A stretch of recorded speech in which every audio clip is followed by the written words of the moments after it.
যারা রাস্তাঘাটে আসবে শুধু দূর থেকে যে ভাই যে বসে পড়েন, বেশি সময় না, যেহেতু সামনে সেহরি আছে আর রমজান মাসে তাফসীর মাহফিল আমি করি না। এই মাহফিলটা যারা নিয়েছে পুরা মিস্টেক, আমি কিচ্ছু জানি না। আমি গেছি শ্বশুর বাড়ি বেড়াতে, সেই চুয়াডাঙ্গা জীবননগরে, এখান থেকে 2টা ছেলে গেছে, সকালবেলা হাজির। কি গো তোমরা কারা? হুজুর আমার মাহফিলের পোস্টার। আরে ভাই, এ পোস্টার মানে আপনি না বললে পোস্টার ছাপাবেন? খালি কুষ্টিয়া বলে আমি এসেছি, অন্য জেলা হলে আচ্ছা করে যা তা বলতাম, কিন্তু নিজের জেলায় তো কিছু বলা যাচ্ছে না। বাইরে গেলে আমরা অন্তত একটু বীরের মতো থাকি, আর নিজের জেলায় বিড়ালের মতো। যারা যেখানে জায়গা পাচ্ছেন বসে যান। আশপাশে যারা দোকানদারি করছেন, বাজার ঘাটে আছেন, অন্তত রমজানুল মোবারক আরম্ভ হয়েছে, 1 ঘন্টা একটু কোরআন বোঝার পেছনে ব্যয় করেন। 500 রাকাত নফল নামাজের সওয়াব। এখন পড়ে আসলেন মাত্র 20 রাকাত নামাজ, তাও কবুল হয়েছে কি হয়নি কেউ জানেন না। যে কোরআনের একটা আয়াত বোঝার জন্য কেউ যদি মন থেকে চেষ্টা চালায়, নবীজি বলেন যদি নাও বোঝে, খালি চেষ্টা করেছে একটা আয়াত বোঝার জন্যে, 500 রাকাত নফল নামাজ যেটা কবুল হয়ে গেছে, এই সওয়াব পাবে সে। এই কথা আমরা 100 ভাগ বিশ্বাস করি না? বলেন বলেন। আল্লাহ যেন আজকে এরকম সওয়াব আমাদের আমল নামায় লিখে দেন, বলেন আমিন। আমরা আশ্চর্য জিনিসের নাম শুনলাম কোরআনে কারীম। কেন? কারণ আজ পর্যন্ত যত আশ্চর্য জিনিস দুনিয়ায় আল্লাহ দিয়েছেন, কোনো কিছু স্থায়ী হয়নি। তাদের আশ্চর্যকারিতা সব শেষ হয়ে গেছে। মুসা আলাইহিস সালামের লাঠি ফেলে দিলে সাফ হয়ে যেত, এখনও সে লাঠি আছে মিশরের জাদুঘরে, তো এখন আর ফেলে দিলে সাফ হয় না। সাফ হয়? উনি বিদায় নিয়েছে, ওনার লাঠির যে কার্যকারিতা মুজিজা ওইটাও শেষ। হযরত সুলাইমান আলাইহিস সালামকে আল্লাহ তক্তা দিয়েছিলেন, উনি শুধু উঠতেন, হাজার হাজার মাইল তিনি ভ্রমণ করতেন বিমানের মতো। সুলাইমান নবী বিদায় নিয়েছে, আজ আর কেউ তক্তায় বসলে ইঞ্জিন ছাড়া উপরে ওঠা যায় না। অথচ সুলাইমান নবীর তক্তায় ইঞ্জিন লাগতো না, শুধু বলতেন কোন, সঙ্গে সঙ্গে ওটা চলতে থাকতো। এই জন্য পৃথিবীতে আল্লাহ যত নিয়ামত পাঠিয়েছিলেন, মুজিজা বলেন, আশ্চর্য জিনিস বলেন, এসেছিল, কার্যকারিতা এখন আর নেই। শুধু একটার কার্যকারিতা আছে, কিয়ামত পর্যন্ত থাকবে, তার নাম কোরআন শরীফ। এই যে হাজারো মানুষ কাবা শরীফে দেখতাম, বিভিন্ন দেশের মানুষ আশপাশে দাঁড়িয়ে নামাজ পড়তো। বিশেষ করে ডাক্তার বান্দর বালিলা, ওনার তেলাওয়াত যখন মন থেকে তেলাওয়াত করতো তারাবির নামাজে, কত মানুষ আশপাশে, নারী পুরুষ সব তো এক জায়গায় দাঁড়ায়, কি কান্নাকাটি। যারা বোঝে জান্নাতের আয়াতগুলো পড়লে তারা আনন্দ পেত, জাহান্নামের আয়াত পড়লে অঝরে কাঁদত। আল্লাহ নিজে কোরআন শরীফ শোনার আগ্রহ পেশ করেছেন, আল্লাহ নিজে নাজিল করেছে। কে? বললাম না, এটা ক্লাস চলছে, ছাত্রের মতো বলবেন। কে বলেন তো? উনি নিজে বলেন আমি কোরআন শুনতে ভালোবাসি। হে রাসূল আপনি পড়েন? নবীজি বলেন আমিও কোরআন শুনতে পছন্দ করি, ভালোবাসি। এর জন্য মাঝে মাঝে উবাই ইবনে কাব রাদিয়াল্লাহু তাআলা আনহুকে বলতেন তেলাওয়াত করো। সাহাবী বলেন ইয়া রাসূলুল্লাহ, নাজিল হয়েছে কোরআন আপনার প্রতি, আর আপনি আমাকে পড়তে বলেন, এই বিষয়টা কেমন হয়ে গেল না? নবীজি বলেন নাজিল হয়েছে আমার প্রতি, তাতে গিয়ে তুমি পড়ো, তোমার পড়া আমার শুনতে খুব ভালো লাগে। যিনি নাজিল করলেন তিনি শোনেন, যার উপরে নাজিল হয়েছে তিনিও শোনেন। অথচ আমরা একটু ব্যতিক্রম, কোরআন নিজে পড়তেও পারি না, শুনতেও চাই না। ওয়াইদা তুতলা আলাইহিম আয়াতুনা বাজ্জিনাত, হে নবী আপনি যখন তেলাওয়াত করবেন, স্পষ্ট দলিল আর প্রমাণ মানুষ যখন বুঝবেন, ওয়াইদা সামিউ মা উনজিলা ইলার রাসূলি তারা আ'য়ুনাহুম তাফিদু মিনাদ দামি মিম্মা আরাফু মিনাল হক, যখন আপনার সামনে তেলাওয়াত হবে কোরআনে কারীম, তেলাওয়াত মানে, তেলাওয়াত শব্দের শাব্দিক অর্থ আমরা অনেকে বুঝি না, মনে করি কোরআন শরীফ পড়লাম, এর নাম ইকরা। তেলাওয়াতটা আলাদা। এলাকা যেহেতু গ্রাম অঞ্চলে, এলাকায় অনেকে গরু আর ছাগল পালন করেন। গরু আর ছাগল পোষে না, সারাদিন বিভিন্ন খড়কটা ঘাস লতা পাতা এগুলো খায়। সন্ধ্যার পরে দেখবেন গরু দাঁড়িয়ে অথবা বসে বসে মুখ নাড়ায়। এটা বাংলায় আমরা বলি জাগর কাটে। কি করে? এই যে জাগর কাটা, এটার নামই আরবিতে তেলাওয়াত। তার মানে একেবারে যতগুলো খাবার খেয়েছে ওটা যেন আর ভেতরে আস্ত না থাকে, পিষে একেবারে কাসফিম মাকুল করে ফেলে। যতক্ষণে যে পশু পাখি গরু ছাগল মহিষ ভেড়া যায় বলেন, রাতের বেলা ওরা যখন দিনের খাবারগুলো খেয়ে জাগর কাটতে থাকে, মুখ মেলাতে থাকে, বারবার মুখ নাড়াতে থাকে। রব্বুল আলামিনের নবী বোঝাতে চেয়েছেন তেলাওয়াত মানে সারাদিন সারা রাত মানুষ যেগুলো করবে ওইগুলোই প্র্যাকটিক্যাল লাইফে মিলিয়ে মিলিয়ে আল্লাহকে দেখাবে, এর নাম তেলাওয়াত। এই জন্য সূরা বাকারার 221 নম্বর আয়াত দেখবেন, আল্লাযীনা আতাইনাহুমুল কিতাবা ইয়াতলুনাহু হাক্কা তিলাওয়াতি। আমি যাদেরকে কিতাব দিয়েছি এই মানুষগুলো কোরআনে কারীম যখন তেলাওয়াত করে, এই যে তেলাওয়াতের কথা বলছিলাম, আল্লাহ এখানেও তেলাওয়াত শব্দটা দিয়েছেন। এরা যখন তেলাওয়াত করতে থাকে, যে জাগর কাটা, বারবার বারবার অনুশীলন করা, প্র্যাকটিক্যাল লাইফে মিলানো, যখন বারবার করতে থাকে। আমরা তেলাওয়াতের তাফসিরে ব্যাখ্যা পেয়েছি 4টা। 1 নাম্বার আপনাকে শুদ্ধ করে পড়তে হবে, 2 নাম্বারে ওটা বুঝতে হবে, 3 নাম্বারে যা বুঝলেন ওর উপরে নিজের জীবন চালাতে হবে, 4 নাম্বারে যতটুকু আপনি নিজে মানছেন এটা যেন ব্যক্তি, পরিবার, সমাজ আর রাষ্ট্র মানতে পারে, এই ব্যবস্থা করে দেওয়া লাগবে। আমার কথা বোঝা গেছে? আপনি কি এখানে কি মনে হচ্ছে শ্বশুর বাড়ি আসতেছে? এখন বসেন, শরীর দেখো দিন।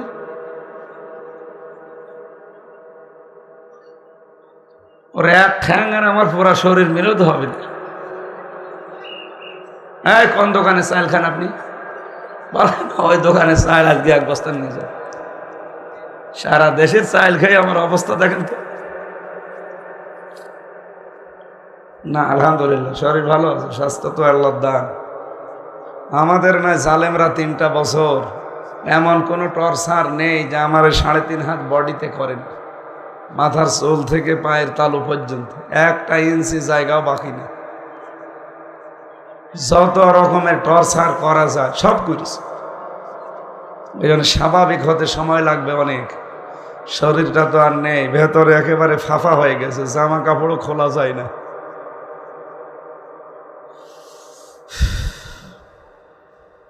আল্লাহ ওনার স্বাস্থ্য দিয়েছে, আমার হিংসা হচ্ছে। আল্লাহ যেন আমাকেও দান করে। হিংসা করা জায়েজ আছে? কথা বললেন না? আছে। কয়েকটা জায়গায় হিংসা করা জায়েজ আছে। 1 নাম্বারে কোরআনের জ্ঞান যে মানে অর্জন করে, আমল করে, তার সাথে যদি আপনি হিংসা করেন যে ও যদি প্রতিদিন কোরআনের 2টা আয়াত মানে, আমি 4টা আয়াত মানব, এই জায়গায় পাল্লাপাল্লি করা হিংসা করা কি? বলেন বলেন। আর একজন দান করে, সম্পদ আল্লাহ তারে দিয়েছে, আপনারা যতটুকু আছেন ওর সাথে যদি হিংসা করে পাল্লা দিয়ে আমিও করব, 2 টাকা দিলে আমি 4 টাকা দেব, এটা জায়েজ আছে। তাছাড়া পৃথিবীর কোনো কাজে আর হিংসা করা জায়েজ আছে? নেই। যদি কেউ করে তাহলে তার পেছনের যে নেকিগুলো আছে, কাঠে আগুন লাগলে যেমন ধ্বংস হয়ে যায়, সেও ধ্বংস হয়ে যাবে। আল্লাহ আমাদেরকে যেন রমজানে হিংসা থেকে হেফাজত করেন, বলেন আমিন। তাহলে তেলাওয়াতের অর্থ বললাম কয়টা বলেন তো? 4টা। আরো জোরে বলেন।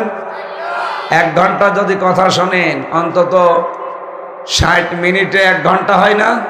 60টা জিনিস এখান থেকে মাথার ভেতরে নিয়ে যাওয়া লাগবে। তাহলে কোরআন বিশ্বাস করে তারা, যারা এর হক আদায় করে তেলাওয়াত করে। হক আদায় করে তেলাওয়াত করার অর্থ বললাম কয়টা? আপনি নিজের সাথে এবার মিলান তো। আপনি কি কোরআন বিশ্বাস করেন? হক আদায় করে আপনি পড়তে পারছেন? আপনি আন্দাজে বললে হবে। শুদ্ধ করে তেলাওয়াত বাংলাদেশে 100 জনের মাত্র 5 জন পারে।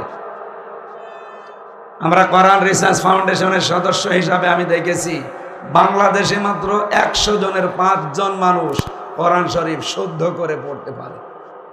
বহুত বড় বড় বুজুর্গ দেখতে মনে হয়, অথচ কোরআন শরীফ পড়তে দেবেন মনে হচ্ছে নতুন জিবরাইল নাজিল করছে। বিশেষ করে যে লোক মারা গেলে মহিলারা 4-5 জন এক জায়গায় হয়ে পড়ে, ওদের তেলাওয়াতের সুর শুনেছি, জিবরাইল মনে হয় যদি শোনে কানের নিচে যেতে থাপ্পড় দেবে যে আমি নিয়ে আসলাম কি, আরে বলে কি।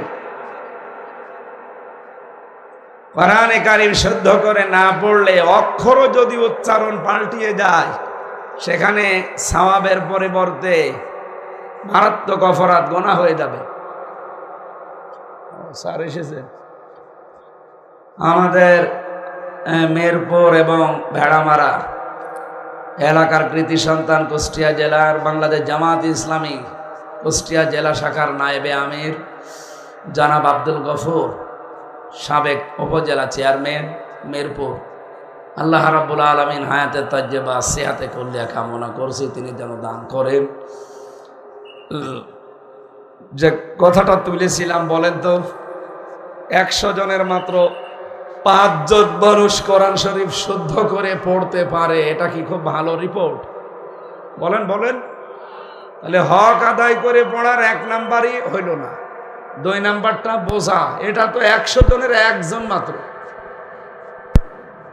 তার মানে আমরা আল্লাহর এই আয়াত অনুযায়ী কোরআনের হক আদায় করে তেলাওয়াত করা এবং আমরা কোরআনে বিশ্বাসী না, পাওয়া যাচ্ছে না। 3 নাম্বারটা তো আমার মনে হয় নেই। যতটুকু পড়ে ততটুকু মানে, এরকম মানুষ কম না বেশি? কম মানে নেই। আমি বসে বসে তেলাওয়াত করছি কি, ওয়ালা ইয়াহুদ্দু আলা তুআমিল মিসকিন। রব্বুল আলামিন বলেন, হে নবী, এতিম মিসকিনদের খাবার দেবে, তাদেরকে খাবার দেওয়ার জন্য উৎসাহ দেবে। অথচ বহু মানুষে আয়াতটা পড়ে এতিম মিসকিনের খবরও নেই, তাদের যে ব্যবস্থা করা লাগবে সেরকম কোনো কাজ কারবারেও নেই। আমি বোঝাতে পেরেছি?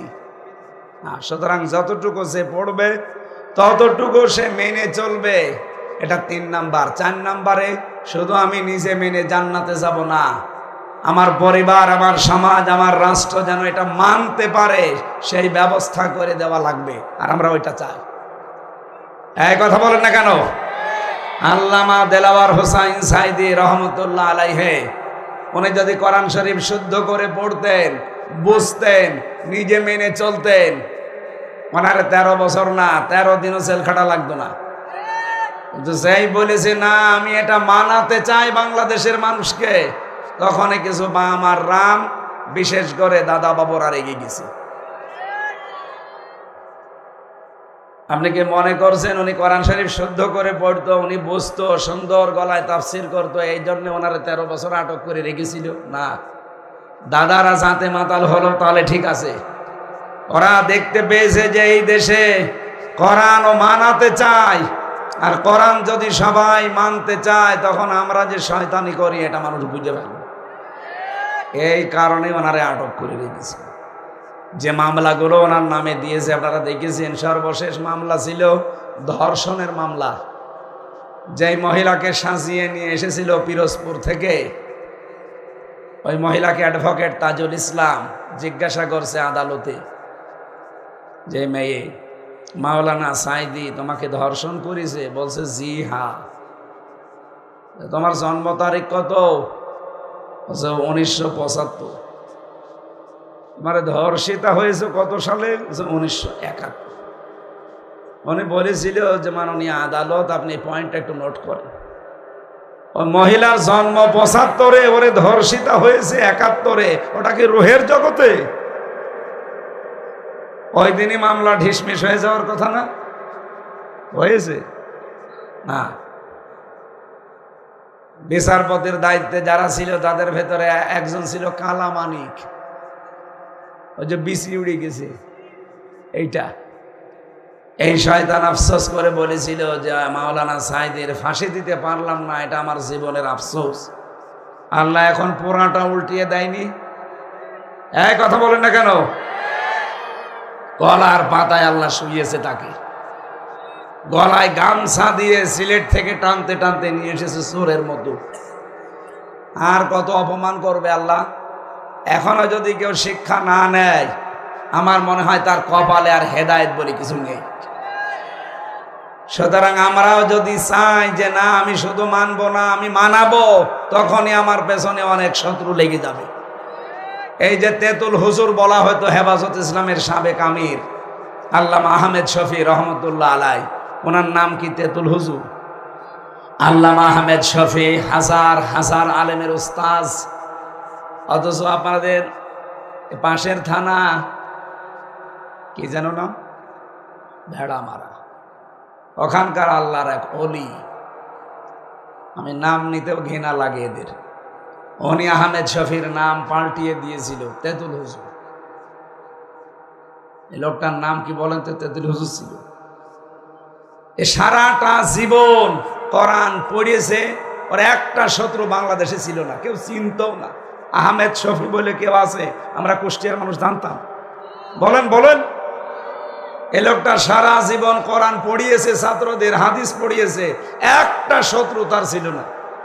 নিজে যতটুকু পেরেছে মেনেছে ব্যক্তিগত জীবনে, পারিবারিক জীবনে, একটা শত্রু ছিল। কিন্তু যখনই বলেছে না আমি এটা মানাতে চাই, রাসূলুল্লাহকে গালি দেবে মানে আমি কি মরে গেছি? যখন বলেছে আমি প্রতিবাদ জানানোর জন্য শাপলা চত্বরে আসলাম, তখনই না আমি পাল্টিয়ে গেছি। কি হয়েছে? তেতুল। আর এই কথাগুলো যেখান থেকে সেখানে আসে না, দেখবেন এমন এমন বড় বড় মাথা থেকে এই কথাগুলো আসে। কওমি মাদ্রাসাকে ওরা বলে বিষ বৃক্ষ, আলেমদেরকে বলে তেতুল হুজুর। এরকম বহু মানুষের নাম ইতিপূর্বে ইহুদি আর খ্রিস্টান পাল্টিয়ে দিয়েছে। আপনারা জানেন আমি বাইরের দেশগুলোতে যখন সফর করতাম, যেহেতু আকিস গ্রুপে ছিলাম আমি ওদের খতিব, ওই হিসাবে ওরা বহু দেশে আমারে নিয়েছে। ওদের 170টা দেশের উপরে পৃথিবীতে, 257টা রাষ্ট্র, বিভিন্ন দেশে ওদের ব্যবসা চলে। একটা ভিসা লাগিয়ে দিলে একবারে 27টা দেশে যাওয়া যায়। আর মালিক আমার সাথে নিজে থাকে। এই জন্য বিশ্বের বিভিন্ন দেশে আমারে নিয়ে ওনারা যখন কোরআনের কথা বলাতো, আমি দেখতাম ইহুদিদের সাথে মিশলে, ভাই আপনার নবীর নাম কি?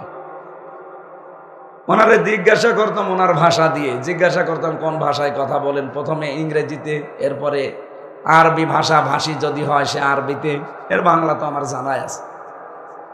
ওনারে জিজ্ঞাসা করলাম যে আপনার নবীর নাম কি? ইহুদি যে লোকটা, উনি আমারে বলছে জোসেফ। জোসেফ মানে মুসা আলাইহিস সালাম। আমরা যারে মুসা নবী বলি, ওনারা তারে জোসেফ বলে। খ্রিস্টানদের সাথে দেখা হলে বললাম কি আপনাদের নবীর নাম কি? ওরা বলছে যিশু। যিশু মানে ঈসা আলাইহিস সালাম। ওরা ইব্রাহিম নবীর নাম পাল্টিয়ে দিয়েছে আব্রাহাম।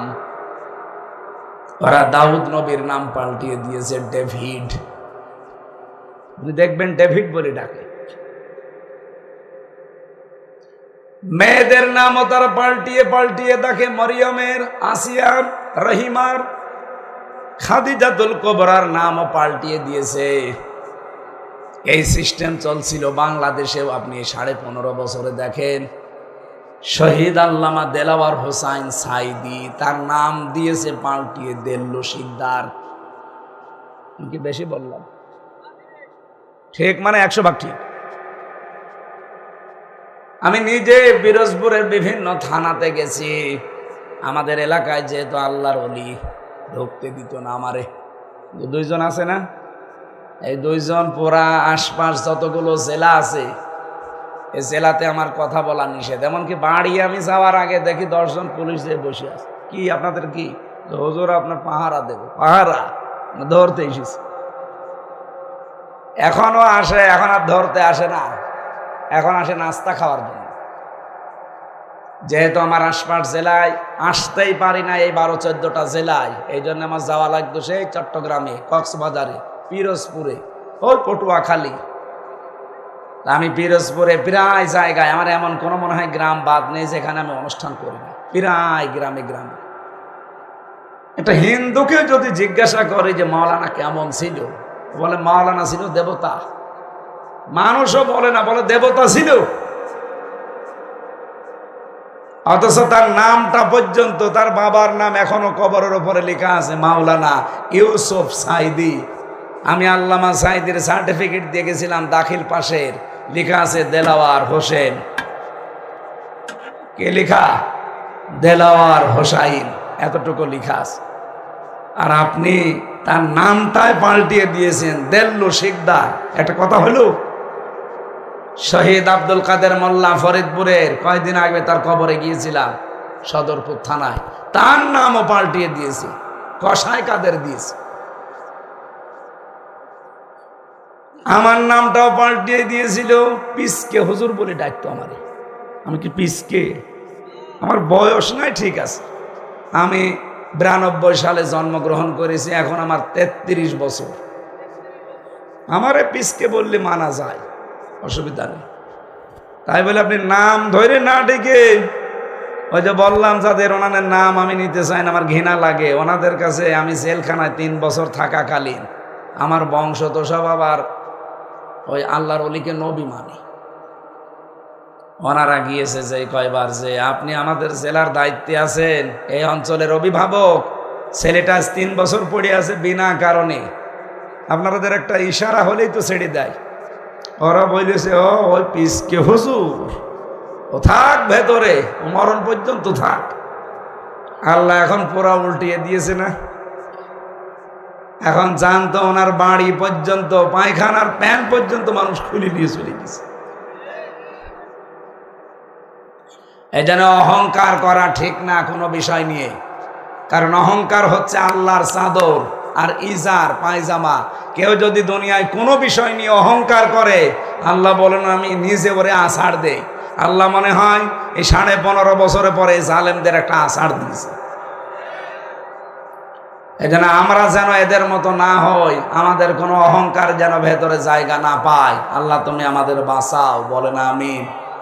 এই যে নাম পাল্টানোর হেডিক, এটা ইহুদি আর খ্রিস্টানদের, এটা বাংলাদেশের অনেকে এটা গ্রহণ করেছিল। এখন আর কোনো নাম পরিবর্তন হবে না, নাম যেইটা আছে ওইটা থাকলে আপনার সমস্যা কি? কত সুন্দর নাম ছিল না বিমানবন্দরের, কি কি নাম ছিল? শহীদ জিয়া আন্তর্জাতিক বিমানবন্দর। এ লোকটার নাম শুনলে মানুষ আগে শহীদ বলে। আপনি দেখেছেন আজ পর্যন্ত কোনোদিন শহীদ বঙ্গবন্ধু শেখ মুজিব বলে কেউ? কেন বলে না? অথচ নাম শুনলে, আমি বিশ্বের বললাম না যতগুলো দেশে গেছি, শহীদ নাম শুনলে আগে জিয়ার নাম বলে, বলে শহীদ জিয়া। এই কারণে বলে, কারণ তার শাহাদত মনে হয় আল্লাহ কবুল করেছে। আমি কাবা শরীফের পাশে যে মসজিদে নামিরায় যায়, আরাফাতের ময়দানের পাশে 16 সালে হজে গিয়ে নিজে দেখলাম কাবার ইমাম খুতবা দিচ্ছে, শহীদ জিয়াউর রহমান, এ নাম উচ্চারণ করে দোয়া করছে। চিন্তা করলাম আরবিতে যে কথাগুলো বলছিল এর বাংলা সামারাইজ হচ্ছে এইটা। হে আল্লাহ, যে লক্ষ লক্ষ মানুষের মাথার উপরে যে লোকটা নিম গাছ লাগিয়ে ছায়া দিল, তাকে তুমি রহমতের ছায়া দান করো। আরাফাতের ময়দানে দোয়া কবুল হবার সম্ভাবনা নেই? বলেন বলেন। দুনিয়ার ময়দানে যে 10 জায়গায় দোয়া কবুল হয়, তার 1 নম্বরে আরাফাতের ময়দান। আর সেখানে শুধু বাংলাদেশ, পৃথিবীর বিভিন্ন দেশের হাজিরা লক্ষ লক্ষ। আমি নিজে ওই নিম গাছের নিচে ছিলাম। ওটা জিয়া গাছ বলে ওই দেশে, সাজারাতুল জিয়া, জিয়া ট্রি বলে ডাকে। এই গাছের নিচে যারা আশ্রয় নিল, এখনো নিচ্ছে, কাবার ইমাম খুতবা দিতে গিয়ে তার নামে দোয়া করছে শহীদ বলে। এমনি বলে কারণ শহীদ এই শব্দটা শুনতে যত সহজ মনে হচ্ছে, এ বিষয়টা অত সহজ না। যারা শহীদ হয় তাদেরকে আপনি যদি বলেন যে মরে গেছে, আপনার গুনাহ হবে। সূরা বাকারা 154 নম্বর আয়াত 54, ওয়ালা তাকুলু লিমা ইউকতালু ফি সাবিলিল্লাহি আমওয়াত। যারা শহীদ হয় কেউ যেন এই কথা না বলে যারা মরে গেছে, না, বালা হায়াউন, তারা জীবিত। ওয়ালাকিল্লা তাশউরুন, কিন্তু তোরা টের পাও না। তাই এরপরে মানুষ যেহেতু মুখের পরে ধারণা করতে পারে অন্তর দিয়ে, এই জন্য অন্তরেও আল্লাহ নোটিশ দিয়েছেন, ওয়ালা তাহসাবান্নাল্লাযীনা কুতিলু ফি সাবিলিল্লাহি আমওয়াতা। সূরা আলে ইমরানের 169 নম্বর আয়াতের প্রথম অংশে আছে। আল্লাহ বলেন সাবধান, ধারণাও করবি না যে যারা শহীদ হয়েছে এরা মরে গেছে, না, বালা হায়াউন, বরং এরা জীবিত, ইনদা রাব্বিহিম ইয়ারযাকুন, তারা তাদের রবের কাছে রিজিক পাচ্ছে। সুবহানাল্লাহ বলতে পারেন না? এই জন্য যারা শহীদ হয়েছে এই মানুষগুলোকে কখনো ভাববেন না যে এমনি মরে গেছে। ওদের এই জীবন থেকে আর এক জীবনে ওরা পরিবর্তন হয়ে চলে গেছে। ওরা জীবিত এবং আল্লাহ নিজে ওদেরকে খাওয়াচ্ছে।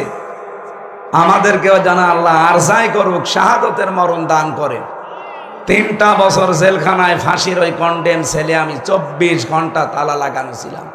3 বছরই আমার প্রতিদিনের দোয়া ছিল, আল্লাহ যাই করো আমাকে শাহাদতের মরণ দিও। হযরত ওমর সারা জীবন এই দোয়া করতেন, আল্লাহুম্মা ইন্নী আসআলুকা শাহাদাতান ফি সাবিলিক। হে আল্লাহ, আমি তোমার কাছে শাহাদতের মরণ চাই। আমরা চাই না? বলেন বলেন, আমরা চাই না? আরে ভাই, আপনি 1000 বছর বেঁচে থেকে কি করবেন? 1000 বছর বাঁচলেন, বিভিন্ন জমি জায়গা টাকা পয়সা বউ ছেলে মেয়ে, কি হবে তারপরে?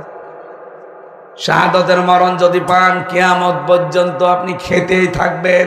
দুনিয়ার এই পচা খাবার না, আল্লাহর জান্নাতের খাবার আল্লাহ তাও নিজে খাওয়াবে। বলেন সুবহানাল্লাহ। এজন্য শহীদ যেখানে সেখানে লাগানো ঠিক না। আর এখানে আমরা অনেকে উচ্চারণ করিও না, কারণ শহীদ হওয়ার জন্য কিছু কোয়ালিটি লাগে। ওয়ালিয়ালামাল্লাহুল্লাযীনা আমানু ওয়া ইয়াত্তাখিযা মিনকুম শুহাদা। তোমাদের ভেতরে যার ঈমান এবং অ্যাক্টিভিটিস কর্মকাণ্ড আমি আল্লাহর পছন্দ হয়, তাদেরকে আমি সাধারণ মরণ দেই না। সাধারণভাবে মরলে তো কবরে থাকবে, ঘুমিয়ে থাকবে। ওদেরকে আমি আল্লাহ শাহাদতের মরণ দিয়ে ধন্য করি। মরতে দেরি, ওরা তো জীবিত, আমি আল্লাহর কাছে কিয়ামত পর্যন্ত খেতেই থাকবে। জোরে বলেন সুবহানাল্লাহ। 2024 সালে যারা শাহাদতের মরণ পেল, অন্যায়ভাবে যাদেরকে মেরে ফেলেছে এই জালেমরা, সবাইকে আল্লাহ শাহাদতের মর্যাদা দান করেন। বলেন আমিন। আমি অন্য প্রসঙ্গে গিয়েছিলাম একটু আপনাদের কারণে, আমি আবার ফিরে আসতেছি। কোরআন বিশ্বাস করে আল্লাহর ভাষায় দ্বারা যারা এই 4টা হক আদায় করে চলবে। এই হকগুলো আদায় করতে গেলে যদি কেউ বাধা হয়ে দাঁড়ায়, ওই বাধা মানা যাবে? শুদ্ধ করে কোরআন পড়বো, কেউ যদি বলে না পড়া যাবে না, মানা যাবে? বলেন বলেন। 2 নম্বরে যদি বলি না আমি শুদ্ধ করে শুধু পড়বো না, আমি এটা নিজে বুঝতে চাই, কেউ যদি বলে বোঝা যাবে না, পরে মানা যাবে? 3 নম্বরে আমি মানতে চাই, কেউ যদি বলে মানা যাবে না, পরে মানা যাবে? 4 নম্বরে যদি বলি না আমি নিজে না, আমি মানাতে চাই, এখানে যদি কেউ বাধা হয়ে দাঁড়ায়, মানা যাবে না? এবার আর আওয়াজ নেই। যাতে মাতাল হলো তাহলে ঠিক আছে। কুষ্টিয়ার লোক তো এত লালন ভক্ত, সব বাইরের জেলাগুলোতে মুখ পায় না গিয়ে, কারণ সারা বাংলাদেশের এই একটাই মাত্র নির্ভেজাল জায়গা যেখানে পুলিশ পাহারা দিয়ে গাঁজা খাওয়ায়। এত নিরাপদ জায়গা দুনিয়ায় নেই। জেলখানার ভেতরেও কেউ যদি গাঁজা খায়, এমনকি গাঁজার কিছু পাওয়া যায়, আমি দেখেছি জেলার তার পায়েও। কুষ্টিয়াবাসী এই 4টার সমন্বয়ের নাম হচ্ছে তেলাওয়াত। এই 4টার সমন্বয়ের নাম কি? আল্লাহ পাক বলেন যারা এইভাবে করে আমার কালাম পড়বে, তেলাওয়াত করবে, উলাইকা ইউমিনুনা বি, এরাই আমার কোরআনে বিশ্বাসী। আপনি এই আয়াত অনুযায়ী বাংলাদেশে এবার মিলান, কোরআনে কারিমে বিশ্বাসী আল্লাহর বান্দা মুসলিম হাতে গোনা কয়জন পাবেন? অমাই ইয়াকফুর বিহি, কেউ যদি কুফরি করে, তার মানে চারটা বিষয় যারা মানে না তারা যেন আমার কোরআনও মানে না। কোরআনে কারিম যদি কেউ না মানে সে কি? কাফির। বলেন বলেন, পড়া কোরআন শরীফ না, কেউ যদি কোরআনের একটা আয়াত না, একটা শব্দ না, একটা অক্ষরও যদি বলে যে মানি না, একবারেই ফতোয়া সে কাফের। কথা বলেন না কেন? এই যে কাদিয়ানীদেরকে আমরা কাফের বলি, আপনি ঢাকার বক্সি বাজারে যান, ঢাকা আলিয়া মাদ্রাসার পাশে দেখবেন কাদিয়ানীদের মসজিদ আছে। আহমদিয়া জামাত বলে গেটে একজন বসে আছে, যারে তারে ঢুকতে দেয় না। যারা ওই দলের অনুসারী তাদেরকে ওই মসজিদে নামাজ পড়তে দেয়। ওরা আজানও আমাদের মতো দেয়, ওরা সূরা ফাতিহা দিয়েই নামাজ পড়ে, সূরা নাস ফালাক দিয়েই নামাজ পড়ে। এরপরও আমরা কাদিয়ানীদেরকে কাফের বলি। শুধু আমরা না, তামাম দুনিয়ার সব আলেমরা কাদিয়ানীদের কি বলে? এই এলাকায় কাদিয়ানী আছে। আমি চুয়াডাঙ্গার উথলি পেয়েছি কাদিয়ানীদের মসজিদ, দর্শনায় পেয়েছি কাদিয়ানীদের মসজিদ। ওদের সাথে মুসলমানেরা বিয়ে শাদী করে না। তার মানে আবু জেহেলের সাথে যেমন আত্মীয়তা করা মুসলমানের জন্য জায়েজ নেই, ওদের সাথেও। বলেন না কেন? আপনি কোনোদিন চিন্তা করেছেন কেন তারা আমাদের মতো আজান দেয়, আমাদের সূরা দিয়েই নামাজ পড়ে? ওরা সূরা ফাতিহা বাদ দিয়ে কি নতুন সূরা বানিয়েছে? না, সূরা ফাতিহায় পড়ে।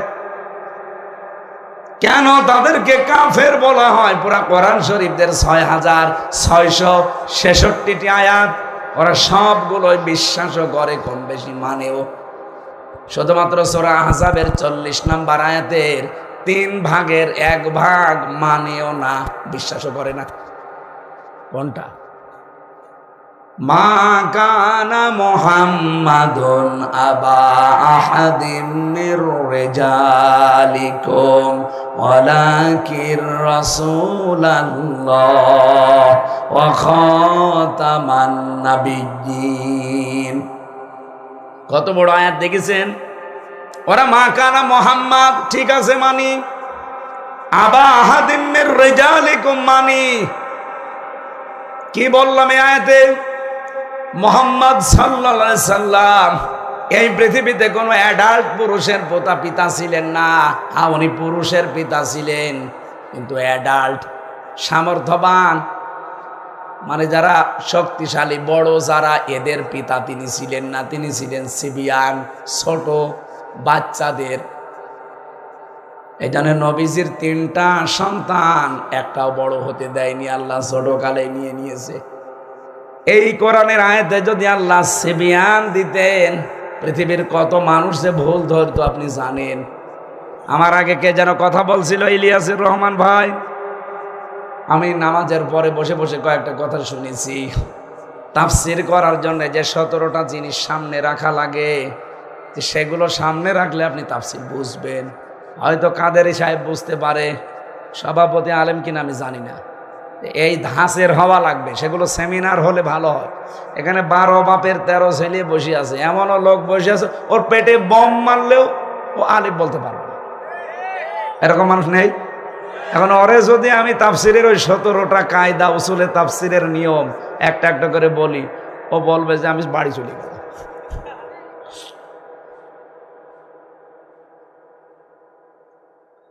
এক ছেলে এসে বই খাতা সব নিয়ে হেড স্যারের কাছে বলছে, স্যার হয় ছুটি দেন না আমি গেলাম। হেড স্যার বলছে, এদিকে যে পজিশনে তুই দাঁড়িয়ে আছিস বই খাতা ব্যাগ নিয়ে, তোরে ছুটি দিলেও তুই চলে যাবি, না দিলেও তুই পালাবি, তো তোর রোল নাম্বার কত? বলছে স্যার 82। ক্লাসে ছেলে মেয়ে কয়টা? 82টা। 82টা ছেলে মেয়ে, ওর রোল নাম্বার 82। ও খুব ভালো ছাত্র, ওর জীবনের কোনো উদ্দেশ্য আছে, কোনো এম আছে, কোনো টার্গেট আছে? ও খালি আসে মা বাবার ভয়ে, আবার পালিয়ে চলে যায়। তা আপনাদের অবস্থা কি এইরকম হবে? বলেন। আমার দাদা, আমি জেলে থাকতে উনি মারা গেছে। আফসোস হয় না, আমি বাংলায় বলছি, আফসোস আমার হয় না, কারণ আওয়ামী লীগ তো। আফসোস করে কি করব? এখন উনি আমার ছোটবেলায় গল্প শোনাতেন। গল্পের ভেতরে আবার শিক্ষা থাকতো। মুরব্বী মানুষ তো সেকালের মানুষ, মাঝে মাঝে বলতো যে একজন ছেলে এসে কাঁদতেছে বাবার কাছে, এই কি হয়েছে? পরীক্ষার রেজাল্ট দিয়েছে। রেজাল্ট দিয়েছে, কান্নার কি আছে? তুই পাস করেছিস না ফেল করেছিস? কথা বলে না। আবার কান্নাকাটি করে, যেই দিয়েছে থাপ্পড়, বলছে আব্বা ফেল করলে তো একটা কথা ছিল, ছিলাম 5-এ, নামিয়ে দিয়েছে 3। এখন আমারও 5-এ উঠতে আরো 2 বছর লাগবে। আমি কি এমনি কান্নাকাটি করছি? আমাদের এমন শ্রোতাও আছে এখানে, ও ছিল কিসে? 5-এ, মাহফিলের পরে নেমে যাবে কিসে? এইরকম কথা আমরা বলতে চাই না, ও আবার চলে যাবে, উঠে না। আমি যতটুকু বলছি যেন সবাই বুঝতে পারে। বিশ্ববিদ্যালয়ে যখন ক্লাস নেয় স্যাররা, দেখতাম ওখানে সব এক ধাঁচের, তো 82 জন ছেলে মেয়ে সব এক ধাঁচের, সবার মেধা প্রায় সমান সমান। ওখানে ক্লাস নেওয়া, যোগ্যতা লাগবে, ক্লাস নেওয়া সহজ, সবাই তা ধরে শুনে আর বোঝার চেষ্টা করে। এখানে কি সবাই এরকম? ওই যে কত মানুষ গল্প করছে দেখছেন, এখনো পর্যন্ত অনেকে চার দোকানে বসে বসে পান আড়াচ্ছে আর কি গ্যাজানো গ্যাজাচ্ছে। আপনি যান এখন দেখেন কি গ্যাজানো গ্যাজাচ্ছে। ওর পেটে বম মারে না, যদি সূরা ফাতিহা শুদ্ধ করে পড়তে পারে, ওরা আমি মিষ্টি খাওয়াবো। অথচ চার দোকানে বসে চা খাচ্ছে, বিড়ি খাচ্ছে আর গ্যাজাচ্ছে যে হ্যাঁ এ কি তাফসির হচ্ছে না রাজনীতি হচ্ছে? হ্যাঁ, কথা বলেন না কেন? বিশ্বাস না হলে চলেন, আমি এটা রেখে যাচ্ছি, চলেন আমি হাতে নাতে ধরবো। চলেন চার দোকানে চলেন, দেখেন কি কি গ্যাজানো। ওর মুখের কাছে মনে হচ্ছে মাওলানা ফেল, অথচ এশার নামাজও পড়েনি। কথা বলেন না কেন? তারা বিদুরের কথা, এশার নামাজও পড়েনি, আর সে ফতোয়া দিচ্ছে বসে বসে। আমার ভাইরা না, আমরা 5 থেকে 3 নামতে চাই না, আমরা তো 5-এ থাকলে আজকে 6-এ উঠতে চাই। কথা বলেন না কেন? কোরআনে কারিমের 4টা শর্ত যারা মানে না, আল্লাহ বলছেন ওরা আমার কোরআন বিশ্বাস করে না। এতটুকু বললে তো শেষ হয়ে যেত না। উলাইকা হুমুল খাসিরুন, এই মানুষগুলো ক্ষতিগ্রস্ত। বলেন নাউজুবিল্লাহ। এই জন্য আজকে যে ইবাদতটা এখানে এলাকার যুবকেরা প্রবাসীরা মিলে সাজিয়েছে, এই পৃথিবীতে যত ইবাদত আছে আফদালুল ইবাদা তিলাওয়াতুল কোরআন। হাদিস অনুযায়ী এটা এখন সর্বোত্তম ইবাদত চলছে। আমি বলেছিলাম 1 ঘন্টা কোরআনের আয়াত বোঝার চেষ্টা করেন, 500 রাকাত নফল নামাজের সওয়াব নিয়ে বাড়ি যেতে পারবেন। এটাকে আমি বানিয়ে বলেছিলাম। বলেন বলেন, নবীজির কথা না? সুতরাং আমি সহ যারাই বসে আছে, যেহেতু সেহরি আছে, এজন্য আমার খেয়াল আছে, আমি চেষ্টা চালাবো খুব তাড়াতাড়ি আয়াতের মর্মবাণীগুলো বোঝানোর। সূরা বাকারার 185 নম্বর আয়াত, একটা অংশ পড়েছি। এই আয়াতটা প্রায় 6 ভাগ করলে যা হবে 1 ভাগ পড়েছি। আল্লাহ রাব্বুল আলামিন বলেন, ফামান শাহিদা মিনকুম আশ-শাহরা ফালিয়াসুম, তোমাদের ভেতরে কেউ যদি রোজা এই মাসটা পেয়ে যায়, সে যেন অবশ্যই রোজা রাখে। কেন? ওয়ান তাসুমু খায়রুল লাকুম, তোমাদের জন্য রোজা রাখলে ভালো হবে। ইন কুনতুম তা'লামুন, যদি তোমরা জানো। আয়াতটা নাজিল হয়েছে 1500 বছর আগে, অথচ 2017 সালে মাত্র, আজ থেকে খুব বেশি হলেও 7.5 বছর আগে। কত? 7 বছর 2 মাস আগে আয়াতটা নিয়ে গবেষণা চালিয়েছে জাপানের একজন বিজ্ঞানী, চিকিৎসা বিজ্ঞানী, নাম তার ইউশোনারি ওসামি। এ ছাতাদের নাম উচ্চারণ করাও কঠিন। কিরকম নাম দেখেছেন? ইউশোনারি ওসামি। আমার জহব্বা মব্বা ব্যাকা হয়ে যায়, ঠোঁটমোট। উনি শরীর নিয়ে গবেষণা চালিয়ে নোবেল পুরস্কারও পেয়েছে 2017 সালে। এই যে তাসুমু খায়রুল লাকুম, রোজা রাখো ভালো হবে। কি ভালো হবে? উনি বলেন, ইন কুনতুম তা'লামুন, যদি তোমরা এটা জানো বা বোঝো। তাহলে বোঝা দরকার। 3.5 হাত বডি দিয়েই তো মানুষ রোজা রাখে নাকি? কথা বলে না কেন? ইলিয়াস ভাই কই? কোনটা ইলিয়াস সাহেব? উনি বলছিলেন না যে শরীরের রোজা আছে, হাতের রোজা আছে, মুখের রোজা আছে, লজ্জা স্থানের রোজা আছে, সব জায়গার রোজা নেই? কথা বলেন না কেন? মানে যদি রোজা রেখে নিজের জায়েজ স্ত্রী ব্যবহার করে লজ্জা স্থান দিয়ে, রোজা থাকবে আর শেষ। মুখ দিয়ে যদি গীবত করেন রোজা হালকা হয়ে যাবে, ভেঙে যাবে। রোজা ভাঙার প্রায় 19টার উপরে কারণ পেয়েছি আমরা অনেকে আন্দাজে শুধু উপবাস করে থাকি, না খেয়ে থাকি। না, রোজা রাখা লাগবে আল্লাহর বিধান এবং রাসূলের তরিকা অনুযায়ী। বিশ্বের 4,500 ধর্ম আছে, প্রত্যেক ধর্মে কম বেশি মানুষ রোজা রাখে, কিন্তু তাদের সিস্টেম আলাদা। কথা বুঝতেছেন? কুতিবা আলাইকুমুস সিয়াম, তোমাদের উপরে রোজা লিখে দিলাম, কামা কুতিবা আলাল্লাযিনা মিন ক্বাবলিকুম, যেমন লিখে দিয়েছিলাম তোমাদের পূর্বে যারা বিদায় নিয়েছে তাদের উপরেও। তার মানে রোজার এই বিধানটা শুধু আমাদের উপরে না, যত মানুষ এই দুনিয়া থেকে বিদায় নিয়েছে প্রত্যেক জাতির উপরেই ছিল। আর সিস্টেমটা কি ছিল? ইহুদিরাও রোজা রাখে, ওরা সেহরি করে না। খ্রিস্টানরাও রোজা রাখে, ওরা ইফতারি করে না। আপনি এই যে মুশরিক যারা আমাদের পাশের দাদা বাবুরা, এরাও রোজা রাখে, উপোস থাকে, এরা সেহরিও করে না, ইফতারিও করে না। আমাদের নবী মুহাম্মদ রাসূলুল্লাহ যে রোজা রেখে দেখিয়েছেন, শুধু দেখাননি, তিনি বলেছেন যে তোমরা সেহরি করবা, কারণ এর ভেতরে বরকত আছে। লিসাইমি ফারহাতান, ফারহাতুন ইনদা ফিতরিহি ওয়া ফারহাতুন ইনদা লিকাই রাব্বিহি, তোমরা ইফতারি করো, কারণ দুনিয়াতে রোজাদারের জন্য 2টা খুশির সংবাদ। এই ফিতরাতুন ফিতরিহি শব্দের 2টা অর্থ আছে।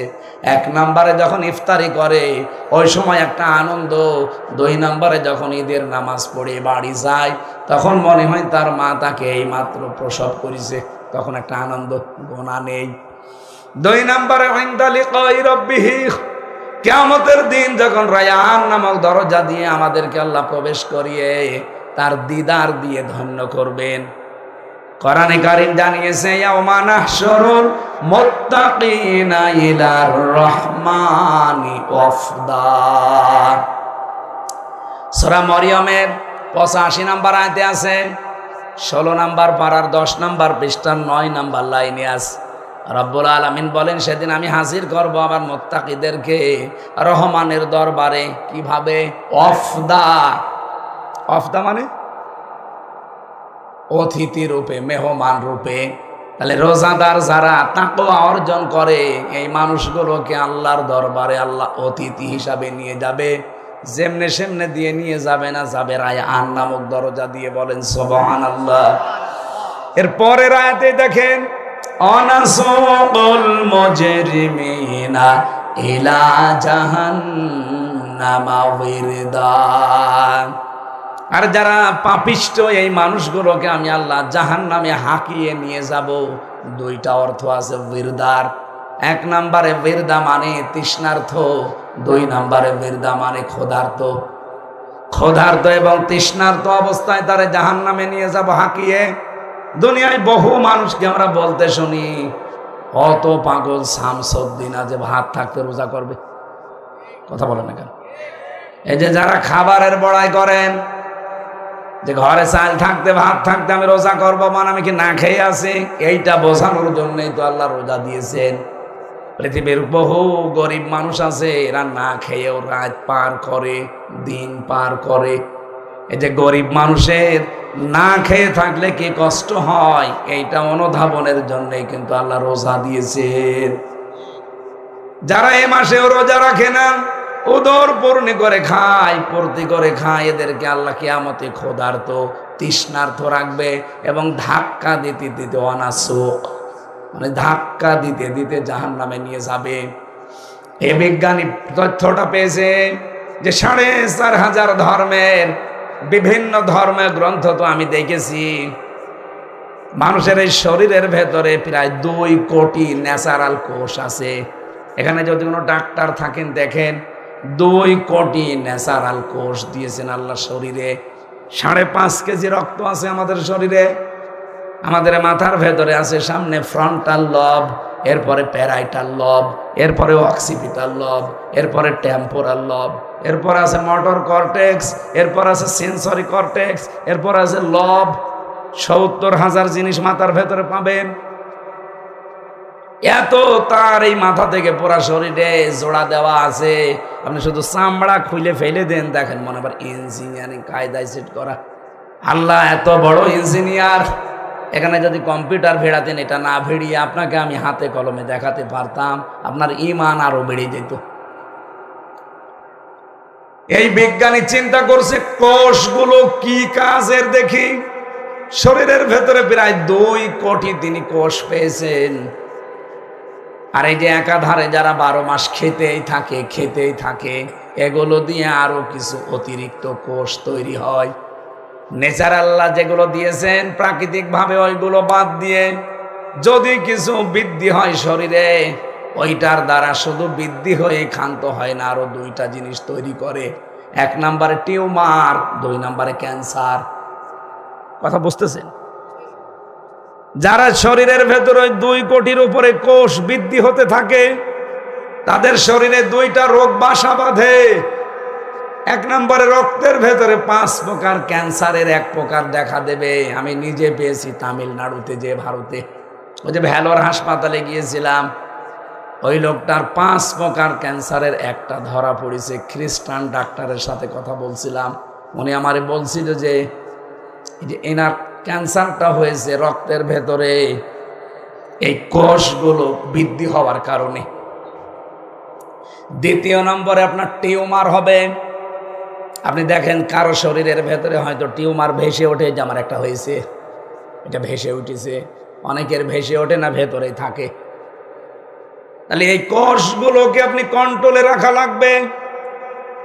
এই ওসামি, এই বিজ্ঞানী প্রমাণ করছে যদি এটা আপনাকে কন্ট্রোলে রাখতে হয়, বছরে কমপক্ষে 30 দিন একাধারে 12 থেকে 14 ঘন্টা, 30 দিন দিনের বেলা যদি কেউ না খেয়ে থাকতে পারে, তাহলে যে আসল কোষ আছে ও খাবার খুঁজতে থাকে।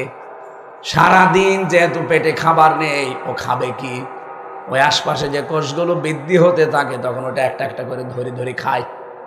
30 দিনের ভেতরে পোড়াটা খেয়ে সাবাড় করে ফেলে, আর একটা কোষও বাকি থাকে না। এ বিজ্ঞানী 4500 ধর্মগ্রন্থ মিলিয়েছে একটা করে, ওতে এমনি নোবেল দেয়নি, দিয়েছে এই কারণে। কোন ধর্মীয় গ্রন্থে তথ্যটা পাইনি। সর্বশেষ দেখছে কোরআনে কারিমের সূরা বাকারার 184 নম্বর আয়াতে আমার আল্লাহ এই তথ্য 1500 বছর আগে দিয়েছেন। আপনি সুস্থ থাকতে চাইলে রোজা রাখা লাগবে। এই জন্য ফালিয়া সমহ আল্লাহ তাকিদ দিয়ে বলেছেন, তোমাদের ভেতরে কেউ যদি রোজার মাস পেয়ে যায়, মাস্ট বি তাকে রোজা রাখাই লাগবে। এ ঘোষণা কার? এই জন্য যেহেতু শুরু হচ্ছে আজকে থেকে, নিয়ামতের শুকরিয়া আদায় করেন। কত মানুষ গত বছরে এই দিনে রোজা রাখা ধরছিল, কিন্তু এখন রোজা রাখা দূরের কথা, কব্বরে চলে গেছে। কথা বলে না কেন? আমরাও চলে যেতে পারতাম না? ওটা কবরের হিসাব তো বাদ দিলাম। যে দুনিয়ায় আপনি সুস্থ থাকতে চাইলে রোজার বিকল্প এই পৃথিবীতে আল্লাহর আর কোনো বিধান নেই। ইলিয়াস ভাইয়ের শেষের কথা ছিল এই যে দুনিয়ায় যত বিধান আল্লাহ নাজিল করেছেন জিবরাইলকে দিয়ে, আর নামাজ আর রোজা, এই 2টা বিধান আমার আল্লাহ নবীকে আরো সে নিয়ে লিখে দিয়েছেন। 50 ওয়াক্ত নামাজ দিয়েছিলেন, 6 মাস একাধারে রোজা দিয়েছিলেন। নবীজি তো আনন্দে ছিলেন যে অনেক পেয়েছি। হঠাৎ নবী মুসার সাথে দেখা 6ষ্ঠ আসমানে, ডাক দিয়ে বলে, আল্লাহ কি দিয়েছে আপনাকে? 6 মাস রোজা, 50 ওয়াক্ত নামাজ। মুসা নবী বললেন, দেখেন আপনার চাইতে কিন্তু আমার অভিজ্ঞতা বেশি, আপনার উম্মত পারবে না, যান আল্লাহকে বলেন কমাতে। রব্বুল আলামিনকে গিয়ে বলে, হে মালিক, আমি কিন্তু আসতে চাইনি, তোমার নবী মুসা আমারে পাঠিয়েছে, তুমি আমার নামাজটা আর রোজাটা একটু কমিয়ে দাও। আল্লাহ পাক বলেন, ঠিক আছে যান, 10 ওয়াক্ত কমিয়ে দিলাম। বারবার এভাবে আসে আর যায়, কমাতে কমাতে শেষে আছে মাত্র আর 5 ওয়াক্ত আর 1 মাস রোজা। 5 বার ফেরত দিয়েছে। কত ওয়াক্ত কমিয়েছে? 45 ওয়াক্ত, আর 5 মাস কমিয়ে ফেলেছে। মুসা নবী বলে, হে রাসূল, আপনি আরেকবার যান, আরেকটু কমান। আমার মনে হয় আরেকবার গেলে ভালো হতো। বিশ্বনবী বলেন, না আমি আর যেতে পারবো না, আমার লজ্জা করে। আল্লাহ বারবার আমারে দিতে চায়, আর আপনি আমারে ফেরত পাঠান। আমার উম্মত যা করে করবে, আমি দেখবো, আমি আর যাব না। সঙ্গে সঙ্গে জিবরাইল এসে বলে, হে রাসূল দাঁড়ান।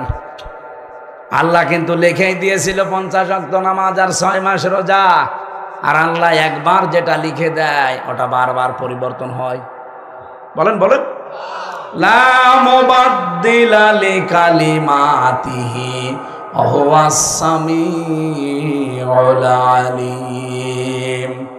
সূরা আনামের 115 নম্বর আয়াতের শেষের দিকে আছে, আল্লাহ পাক বলেন, আমি যেটা আমার কালামে লিখে দিয়েছি ওর কোনো রদ বদল বলেন না কেন, কিয়ামত পর্যন্ত ওইভাবেই থাকবে। আমি যেহেতু 50 ওয়াক্ত দিয়েছিলাম, 6 মাস দিয়েছিলাম, শুধু আপনার কনসিডারের কারণে আমি কমিয়ে দিয়েছি। তা আমি যা রায় দিয়েছি ওইটাই ফাইনাল। উম্মতদেরকে জানাবেন, যদি তারা সত্যি 1 মাসও হক আদায় করে রোজা রাখতে পারে আর 5 ওয়াক্ত নামাজও যদি গুরুত্ব দিয়ে পড়তে পারে, আমি আল্লাহ ঘোষণা দিয়ে দিলাম 50 ওয়াক্ত নামাজ 6 মাস রোজা রাখার সওয়াব দিয়ে দেব। আল্লাহর কথা কোনো নড়ন চড়ন, পরিবর্তন পরিবর্ধন আরো জোরে। কিন্তু বাংলাদেশে বহু মানুষের রায় পর্যন্ত পরিবর্তন পরিবর্ধন হয়ে যাচ্ছে। এই যে এটিএম আজহারুল ইসলামের রায় আপনারা দেখেছেন, পাল্টিয়ে গেছে। এখন যারা দায়িত্বে আছে বিচারপতির, ওরা বলছে না মঞ্জুর করলাম, রিভিউ করতে পারেন, আপনারা আবার মামলা তুলতে পারেন। তার মানে এটার দ্বারা বোঝা যায় আগে যারা রায় দিয়েছিল এটা ভ্রান্ত এবং পথভ্রষ্ট, ন্যায়ভ্রষ্ট, মিথ্যা রায়। কথা বলেন না, আপনি একবার রায় দিয়ে দিলে ওটা তো নড়ন চড়নের কথা না। হাকিম নড়বে, হুকুম নড়বে না। আর আমাদের হাকিমও নড়ে, হুকুমও নড়ে। এটা এখন প্রশ্নবিদ্ধ, শুধু বাংলাদেশে না, আন্তর্জাতিকভাবে 257টা রাষ্ট্র দুনিয়ায় কি কথা আসতেছে আপনি দেখতেছেন। তার মানে এর আগে যতগুলো মানুষকে ফাঁসির রায় দিয়ে মারা হয়েছে সবগুলো মিথ্যা, সবগুলো বানানো। আর শুধু হাসিনার হিংসার কারণে, ওনার হিংসায় যারা পড়েছে তার জীবনে জেলে পড়ে সরকার হয়ে গেছে। আমার মতো ছোট মানুষও পড়েছিল 3 বছর শেষ। আমি কি বানিয়ে বলছি? আমি তো ভিকটিম নিজে আমি দেখেছি। ওই আয়না ঘরে আমিও ছিলাম 10 দিন মাটির নিচে, আমিও জানি যে কি অবস্থা ওখানে। আমি তো মিনিটায় ছিলাম, বিগটা আরো কঠিন। ওই যে ব্যারিস্টার আরমান মীর কাশেম আলী সাহেবের ছেলে ছিল 8 বছর, বিগটায় চোখ বেঁধে ফেলে রাখতো ওনারে, এরকম চেয়ার দেয় দেখেছি। আমার আগে একজনকে নিয়ে গেল, যে কি চিল্লাচ্ছে, কি গো এত চিল্লাই। পরে শুনলাম এসে আমারে বলছে, ভাই আমার এইভাবে বেঁধে রেখেছিল চেয়ারে, হাতের সাথে পায়ের সাথে বেল লাগিয়ে দিল, গলার সাথে একটা বেল লাগিয়ে দিল, উপর দিয়ে একটা কালো কাপড় পরিয়ে দিল, একটা চেয়ারে বসিয়ে সুইচ টিপ দিল, 1 মিনিটে ঘুরতে লাগলো। পরে আমারে বলছে 1 মিনিটে 120 বার ঘুরেছে। আমি যে কয়টা জিনিসের নাম বললাম মাথার ভেতরে কোন খুব সূক্ষ্ম জিনিস, আপনি কম্পিউটারে দেখবেন। এই যে ফ্রন্টাল লব, অক্সিপিটাল লব, প্যারাইটাল লব, এটা কত সূক্ষ্ম জিনিস। 1 মিনিটে 120 বার ঘুরলে কি অবস্থা হতে পারে নিজে একটু ঘুরে দেখেন। 1 মিনিটে যদি 120 বার হয়, সেকেন্ডে কয়বার? সেকেন্ডে 2 বার। চিন্তা করতে পারেন কি অবস্থা তৈরি হয়। 1 মিনিট পরে মনে হবে আমি 4-5টা দুনিয়া দেখতে পাচ্ছি। এতটুকু যদি শেষ করে দিত না, আমি নিজে তো দেখেছি। আমার আগে উনি বলছিল, ওনার বাড়ি চট্টগ্রাম, যে ভাই এমন একটা মেশিন নিয়ে আসলো। মেশিন আমিও দেখেছিলাম।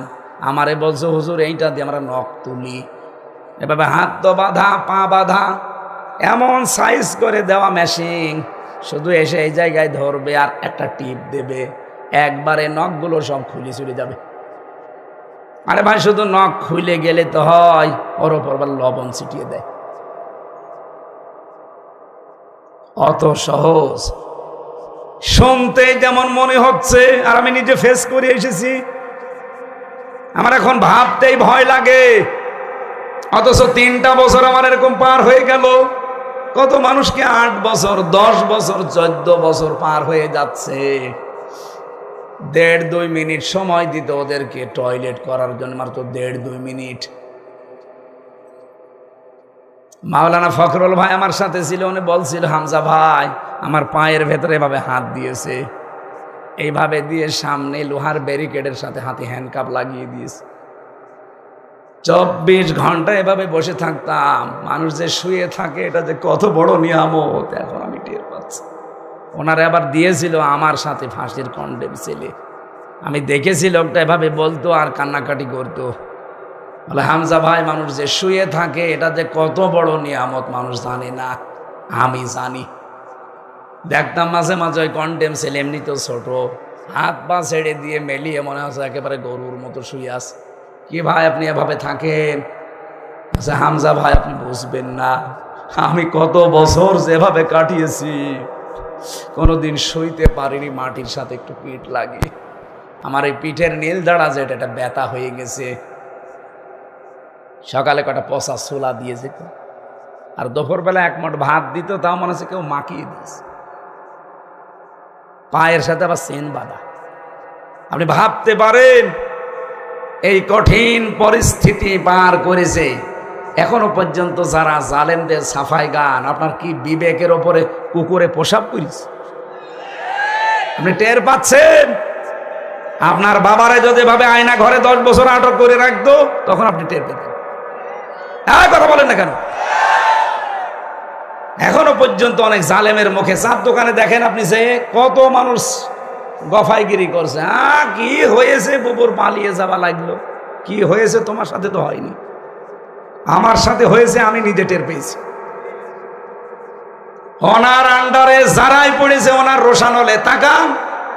এই জন্য সুরঞ্জিত বাবু বলেছিল, বাঘে ধরলে ছাড়ে, হাসিনা ধরলে যেই পড়েছে ওনার সেই শেষ। এই জন্য উনি যখন পালিয়েছে, ওনার দেওয়া রায় ও দেশে, এই দেশে যেন আর কার্যকর না হয়। কারণ এই 15.5 বছরে যত মিথ্যা মামলা, মিথ্যা সাক্ষী আমাদের জীবনটা নষ্ট করে দিয়েছে। আমারে নিয়ে গেল আমার গ্রামের বাড়ি হালসা, ওই যে পাটিকাবাড়ি ইউনিয়ন, পাটিকাবাড়ি ইউনিয়ন আমাদের ডাবিরা ভিটা গ্রামে বাড়ি। আমার বাড়ি থেকে নিয়ে গেল, আর পরের দিন পেপারে দিল যেমন আর আমরা চোড়াহাঁস থেকে নিয়েছি। পুরাটা মিথ্যা কথা। এই যে মিথ্যা আরম্ভ হয়ে গেল, পুরা 3 বছর একাধারে মিথ্যার উপরে। অথচ ওই মামলাটা আমি এই যে আগস্টের 5 তারিখের পরে শুধু তুলতে দেরি, শুধু জামিন না একেবারে খারিজ করে দিয়েছি। আমি বলতেও গেলাম, মাননীয় আদালত এটা তো 3 বছর আপনার কাছে ছিল, তখন তো কিছু বললেন না। বললেন না এই মামলা কোনো জামিন নেই। এখন কিভাবে? হুজুর আমার হাত বাঁধা ছিল। কি ছিল? আমার হাত বাঁধা ছিল, এখন আর আমার হাত বাঁধা নেই, এখন হাত খোলা আছে। আমি দেখতে পাচ্ছি যে এর ভেতরে কোনো মাল নেই, কি দিয়ে বিচার করব? জান, শুধু জামিন না খারিজ করে দিলাম আপনার। আমরাও চাই বাংলাদেশে আগামীতে কিয়ামত পর্যন্ত এদেশে কারো হাত যেন আর বাঁধা না থাকে, সবার হাত থাকবে এই দেশে আবু সাইদের মতো খোলা। কারা কারা চান দেখে? লিল্লাহে তাকবীর।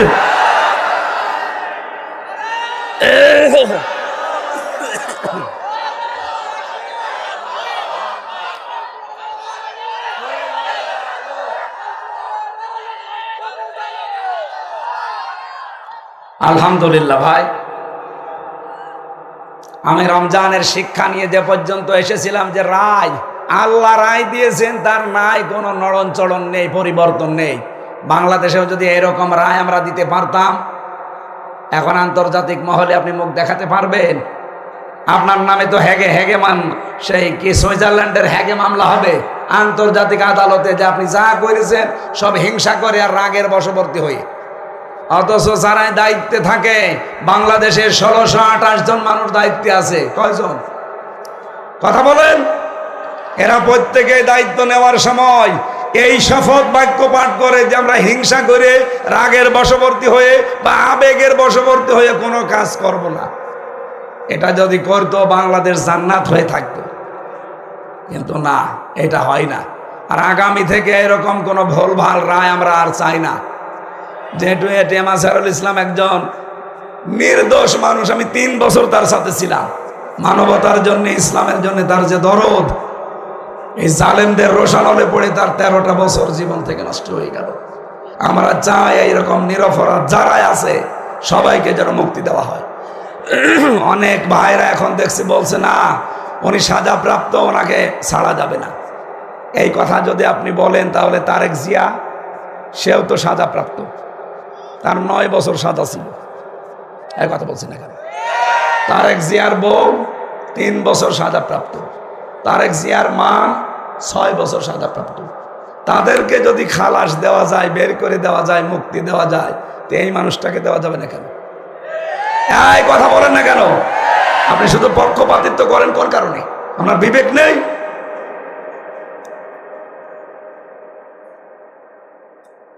আল্লাহ রাব্বুল আলামিন বলেন, হে নবী, আমি 6 মাসের পরিবর্তে 1 মাস আপনার কনসিডারের কারণে দিয়েছি, কিন্তু আমার রায় ছিল 6 মাস। যান 1 মাসই করবেন, কিন্তু 6 মাসের সওয়াব পাবেন। আমরা যেহেতু সেই মাস আরম্ভ করছি, আজকে থেকে কেউ যেন রোজা বাদ দেবেন না। মেয়েদের কিন্তু নামাজ মাফ হয়ে যায়, শরীর খারাপ হলে আর পড়া লাগে না, পরবর্তীতে কাজাও করা লাগে না। কিন্তু কোনো মানুষ যদি, এই যে মেয়েরা যাদের শরীর খারাপ হয় 3 দিন, 5 দিন, 7 দিন, 10 দিন, এই রোজার পরবর্তীতে রাখা লাগবে না। বলেন বলেন, আপনি 11 মাসের ভেতরে 3টা, 5টা, 7টা রোজা করে দেবেন, যে কয়টা ভেঙে গেছে। তাহলে নামাজের চাইতেও রোজা গুরুত্বপূর্ণ, কম না বেশি? বলেন বলেন। নামাজ না পড়লে আর পরবর্তীতে পড়া লাগে না মেয়েদের যেদিন শরীর খারাপ থাকে, অথচ রোজার শরীর খারাপ থাকলেও পরে করে দেওয়া লাগে। এই জন্য অনেক দামি জিনিস এটা, এর দাম বাড়ার পেছনে একটাই আল্লাহ কারণ দিয়েছেন, শাহরু রমাদান আল্লাযী উনজিলা ফীহিল কুরআন। আল্লাহ বলেন এই সেই রমজান মাস যে মাসে কোরআন নাযিল হয়েছে। আসলে বলেন তো, রমজান এই মাসটা কোরআন নাযিল হওয়ার আগে দুনিয়ায় ছিল না? বলেন বলেন, কতদিন আগে ছিল? ইন্না ইদ্দাতাশ শুহুরি ইনদাল্লাহি 12 শাহরান ফি কিতাবিল্লাহ ইয়াওমা খালাকাস সামাওয়াতি ওয়াল আরদা মিনহা আরবাআতুন হুরুম। এটা সূরা তাওবার 36 নম্বর আয়াতে পাবেন, প্রথম অংশে। আল্লাহ বলেন, আমি যেদিন আসমান আর জমিন তৈরি করি, ওই দিন আমার কিতাবে 12টা মাসের নাম আমি লিখে দিয়েছিলাম। তার মানে রমজান এ 12 মাসের মধ্যে 1 মাস। 1 মাস না, এই রমজান এই নামটা আল্লাহর কিতাবে আল্লাহ কোন দিন লিখেছেন? যেদিন আসমান জমিন তৈরি করেন ওই দিন। চিন্তা করতে পারেন রমজানের বয়স কত দিন? রমজানের বয়স কি 1500 বছর? কত বছর কেউ জানে না। আসমান আর জমিন যেই দিন তৈরি হয়েছে ওই দিনই আল্লাহ লিপিবদ্ধ করে দিয়েছেন তার কিতাবে রমজান।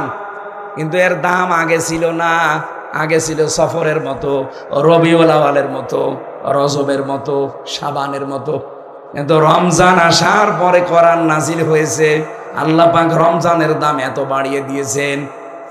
মাগরিব পর্যন্ত যদি আপনি সুবহানাল্লাহ ৭০ বার পড়তেন যে সওয়াব পেতেন, মাগরিবের পর থেকে আবার 30 রোজার ওই চাঁদ ওঠা পর্যন্ত একবার সুবহানাল্লাহ পড়লে এরকম ৭০ বার সওয়াব পাবেন। একটাই মাত্র কারণ, কোরআন। জোরে বলেন কি? আরো জোরে। কোরআন নাজিল হওয়ার এই মাসে কোরআন আমাদের এখন সামনে, আমরা এর সাথে সম্পর্ক বাড়াতে চাই। আল্লাহ বলেন হুদাল লিন্নাস, এটা মানুষকে হেদায়েত দেওয়ার জন্য পাঠিয়েছি। গরু ছাগলকে হেদায়েত দেওয়ার জন্য কোরআন পাঠাইনি। বাজ্জিনাতিম মিনাল হুদা, স্পষ্ট দলিল আর প্রমাণের ভেতরে আছে পথ নির্দেশনা দেওয়ার জন্য। আল ফুরকান, সত্য মিথ্যা পার্থক্য করার নিয়ম কোরআনে আছে না নেই? সুতরাং রমজান পেয়েছেন, কোরআন আছে, বাকি জীবন হক আর বাতিল কোরআন দিয়ে পার্থক্য করে চালাতে পারেননি। আপনার মতো কপাল পোড়া দুনিয়া আর কেউ নেই। সুতরাং আমরা যেহেতু পেয়ে গেছি রমজান, কোরআনও আছে, এখন থেকে পড়া কোরআনটা মাতৃভাষায় হলেও এই 1 মাসের ভেতরে পড়ে ফেলবেন, যেভাবেই হোক পড়ে। আপনি দেখবেন শিরিক বেদাত আপনাকে দিয়ে কেউ করাতে পারবে না। আমি জেলখানায় প্রায় 170 বারের উপরে পড়েছিলাম, কারণ 3 বছর কোনো কাজ নেই, তো 24 ঘন্টা তালা লাগানো। কিছু পড়তে চাইলে পড়তেও দিত না। একবার এক কারারক্ষীরে বললাম, ভাই সব সময় খালি তালা লাগিয়ে রাখেন, একটা বই নিয়ে এসে দিন, একটু পড়ি। ও বই দিয়েছে বঙ্গবন্ধুর আত্মজীবন। এ বই কি পড়বো? পরের সপ্তাহে একটা বই নিয়ে এসে দিল বঙ্গবন্ধুর ছেলেবেলা। আরে ভাই, আপনি কি আর বই পান না? পরের সপ্তাহে একটা বই নিয়ে এসেছে বঙ্গবন্ধুর চীন সফর। সবই বঙ্গবন্ধু, আর কিছু নেই। হুজুর, আপনি আমার বই আনতে বলবেন না। আপনি আমার নাম দেখেন না, আমার নাম হচ্ছে দেবদুলাল। ও নিয়ে আনবে না, নিয়ে আনবে কি? পরে একজন কারারক্ষী পেলাম, তার নাম আছে আশরাফুল। বললাম, ভাই আপনি তো মুসলমান, আগে যেটা ছিল তো মালায়ন, আপনার তো অন্তত ইমান আছে, একটা বই নিয়ে এসে দিতে পারেন না? আচ্ছা, কি লাগবে বলেন? তাফসির নিয়ে আসবেন। আল্লাহর ইশারা 2টা তাফসিরও বেছে বেছে নিয়ে এসেছে, ফি জিলালিল কোরআন আর তাফহিমুল কোরআন। আমি যেই 2টাকে সবচাইতে বেশি ভালোবাসি, আল্লাহর ইশারা ওই 2টাই নিয়ে এসেছে।